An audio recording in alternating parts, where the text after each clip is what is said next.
എം.എൽ.എയുടെ അഴിമതിക്കെതിരെയും CPM നടത്തുന്ന അക്രമങ്ങൾക്കെതിരെയും എന്ന മുദ്രാവാക്യവുമായി DCCയുടെ നേതൃത്വത്തിൽ പയ്യന്നൂരിൽ സത്യാഗ്രഹ സമരം സംഘടിപ്പിച്ചു. സജീവ് ജോസഫ് MLA സമരം ഉദ്ഘാടനം ചെയ്തു. CPIM അഴിമതിക്കും ഗുണ്ടായിസത്തിനും ജനാധിപത്യ ധ്വംസനത്തിനും എതിരെ എന്ന മുദ്രാവാക്യവുമായി കണ്ണൂർ ജില്ലാ കോൺഗ്രസ് കമ്മിറ്റിയുടെ ആഭിമുഖ്യത്തിൽ DCC പ്രസിഡന്റ് അഡ്വക്കേറ്റ് മാർട്ടിൻ ജോർജിന്റെ നേതൃത്വത്തിൽ പയ്യന്നൂർ പുതിയ ബസ് സ്റ്റാൻഡ് പരിസരത്ത് സത്യാഗ്രഹ സമരം സംഘടിപ്പിച്ചു. ഇരിക്കൂർ MLA സജീവ് ജോസഫ് സത്യാഗ്രഹ സമരം ഉദ്ഘാടനം ചെയ്തു. ഗുരുതരമായ ഒരു അഴിമതി ഒരുപക്ഷേ കേരളത്തിൽ തന്നെ CPM എന്ന പാർട്ടിക്ക് നേരെ മാത്രമല്ല നമ്മുടെ ജനാധിപത്യ സംവിധാനത്തിൽ രാഷ്ട്രീയ പാർട്ടികൾക്ക് തന്നെ നാണക്കേടുണ്ടാക്കുന്ന, കേരളത്തിൽ തന്നെ നാണക്കേടുണ്ടാക്കുന്ന, നമ്മുടെ നാടിന് തന്നെ നാണക്കേടുണ്ടാക്കുന്ന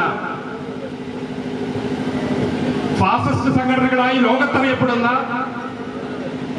തീവ്രവാദ സംഘടനകളെ പോലും ലജ്ജിപ്പിക്കുന്ന ഗുരുതരമായ ആരോപണത്തിലാണ് പയ്യന്നൂരിലെ CPM നേതൃത്വം ആരോപണം നേരിടുന്നത് എന്നുള്ളത് വളരെ ഗൗരവമായി നമ്മൾ കാണുകയാണ്.